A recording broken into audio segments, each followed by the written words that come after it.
കൊറേ കാലം എടുത്ത് അടച്ചിരിക്കണം. ഒരു ട്രിപ്പ് കിട്ടാലോ? സ്വകാര്യ സന്ദർശനത്തിനായി മുഖ്യമന്ത്രി പിണറായി വിജയൻ ദുബായിലേക്ക് യാത്ര തിരിച്ചു. രാവിലെ കൊച്ചിയിൽ നിന്നാണ് അദ്ദേഹം പുറപ്പെട്ടത്. ഒരു കുഴപ്പമില്ല, സന്തോഷമുള്ളൂ മക്കളെ, സന്തോഷമായി. മന്ത്രി മുഹമ്മദ് റിയാസും ഭാര്യ വീണ വിജയനും ദുബായിലേക്ക് പുറപ്പെട്ടിട്ടുണ്ട്. ദുബായിക്ക് പുറമെ ഇന്തോനേഷ്യയിലും സിംഗപ്പൂരിലും റിയാസും വീണയും സന്ദർശനം നടത്തും. ഞാൻ പോകുന്നു.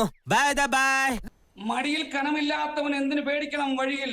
ഞങ്ങൾ ഇപ്പോഴും അത് തന്നെയാണ് പറയുന്നത്. ഒരു മാറ്റവും ഇല്ലല്ലോ. ശ്രീ ബിജു, ഒരു ചെറിയ സംശയം ചോദിച്ചോട്ടെ?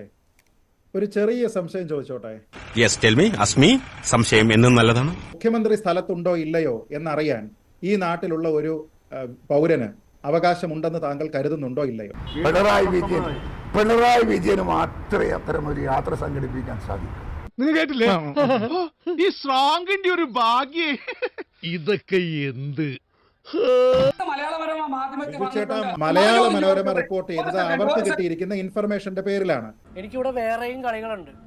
തന്റെ ഡീല് മാത്രമല്ല എന്റെ തലയ്ക്കകത്ത്, താൻ അതൊന്നും മനസ്സിലാക്കി. എന്തിനാണ് മുഖ്യമന്ത്രി ഒളിച്ചോടി എന്ന് പറയുന്നതെന്ന് ബിജു ചോദിക്കുന്നുണ്ട്. ശരിയാണ്, മുഖ്യമന്ത്രിക്ക് അങ്ങനെ പറയാതെ പോകേണ്ട ആവശ്യമൊന്നുമില്ല. പശുക്കൾ ഇറങ്ങിപ്പോകും പോലെ പോവുകയാണോ മുഖ്യമന്ത്രി? കേരളത്തിലെ ജനങ്ങൾ സഹികെട്ട് കിടക്കുക.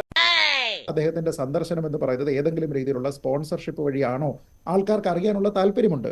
ഈ ഖജനാവ് കാലിയായ കാരണം ഈ മന്ത്രിമാരൊക്കെ തന്നെ കൊള്ള നടത്തിയതിന്റെ അടിസ്ഥാനത്തിലാണ്. എന്നു മുതലാണ് കേരള സംസ്ഥാന സർക്കാരിന്റെ ഔദ്യോഗിക മൗത്ത് പീസ് ആയിട്ട് മനോരമ പത്രം മാറിയത് എന്നാണെന്ന് എനിക്കറിയില്ല. എല്ലാവരും സ്വീകരിക്കും, മലയാളികൾ എല്ലാവരും സ്വീകരിക്കും. ഇനി എനിക്ക് സംസാരിക്കുന്ന താല്പര്യമില്ല. ഇപ്പോൾ തന്നെ നാളത്തെ മന്ത്രിസഭാ യോഗം മാറ്റി. അപ്പോൾ ജനങ്ങൾ തന്നെ ചിന്തിക്കില്ല എന്തുകൊണ്ടാണ് മന്ത്രിസഭാ യോഗം മാറ്റിയത്? എല്ലാ ആഴ്ചയും ഉണ്ടാകുന്നതാണല്ലോ. അതൊന്നും എന്നെ ബാധിക്കുന്ന പ്രശ്നമല്ല.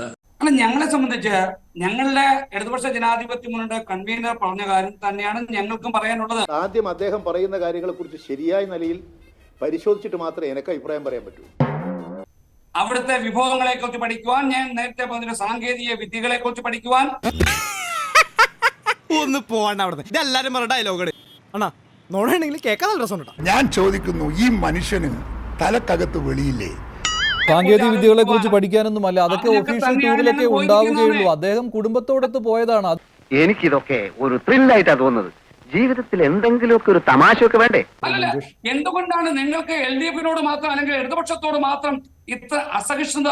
നിന്നെ ഇതിനൊന്നും കൊള്ളുകയില്ലെന്ന് നീ വീണ്ടും വീണ്ടും തെളിയിച്ചിരിക്കുകയാണ് എന്റെ വിജയ. ഇതേ വാർത്ത ദേശാഭിമാനിയിൽ എങ്ങനെയാണ് റിപ്പോർട്ട് ചെയ്തിരിക്കുന്നതെന്ന് ഈ ചർച്ച തീരുന്നതിന് മുമ്പ് ഒന്ന് കാണിച്ചു തരാമോ? ദേശാഭിമാനി ഇപ്പോൾ നിലവിൽ എന്റെ കയ്യിലില്ല. താങ്കളുടെ കയ്യിലുണ്ടെങ്കിൽ താങ്കൾ ഒന്ന് വായിച്ചാൽ പൊതുസമൂഹത്തിന് ഉപകാരമാകും. എന്താ ഉറക്കം വരുന്നു? വായിക്കാം. ഒറ്റ ചോദ്യമേ ഉള്ളൂ. ദേശാഭിമാനിയിൽ ആ വാർത്ത ഉണ്ടോ ഇല്ലയോ? എനിക്കറിയില്ല. ബിജു, ആ വാർത്ത ഇല്ല. ബിജു, ദേശാഭിമാനി ആ വാർത്ത ഇല്ല സാറേ, അതാ ചോദിച്ചത്. നിർത്തി അവമാനിക്കുവാണെന്ന്. എന്നാ പിന്നെ ഞാൻ മറ്റേ എടുക്കട്ടെ. മറ്റേത് ദേശാഭിമാനി ഒരു രാഷ്ട്രീയ പാർട്ടിയുടെ മുഖപത്രമാണ് സാർ. ഗവൺമെന്റിന്റെ പദ്ധതികളെ കുറിച്ച് പറയേണ്ട കാര്യം. മനോരമ ഗവൺമെന്റിന്റെ ആണോ? അതെ, കള്ളൻ അത് മതി. എത്തിക്സ് ഉള്ള കള്ളൻ അതിവിടെ വേണ്ട. ഞാനപ്പോ ഈ ദേശാഭിമാനി മൊത്തത്തിൽ പരതിയപ്പോ അതിലൊരു ഹെഡിങ് എന്റെ കണ്ണിലുടക്കി. ആ ഹെഡിങ് ഇങ്ങനെയാണ്,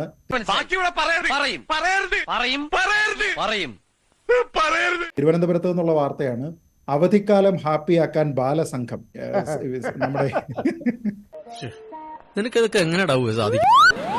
ഈ ബാലസംഘം ഉണ്ട്, ബാലസംഘത്തിന്റെ അവധിക്കാല യാത്രയും അത് ഹാപ്പിയാക്കുന്ന കാര്യത്തിനെ പറ്റിയാണ്.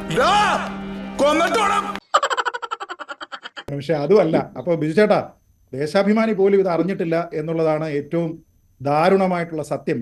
നമ്മളിതൊന്നും അറിയുന്നില്ല.